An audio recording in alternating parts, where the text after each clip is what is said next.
našli konečně po dlouhé době těch týpků, jdeme jich sledovat, my jsme gejl, prosím vás, budeme rádi za každý oběd a tak a jdeme je sledovat.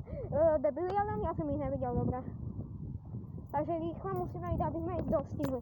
Oni budou na takovém kopci někde a keď chcete, to můžete zastat na naším editorem, ale len keď chcete, hledáme nového editora. Aspoň do 11, 12, 13 roků.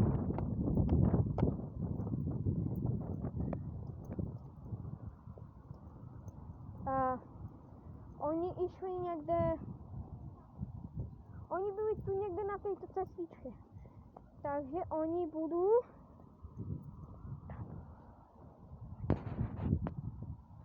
tam jsou. Jdeme jim odhalit vaše obličeje. Tam ta, co po nás zase uteká, sa volá Linda Balážová. Na TikToku sa tak volá.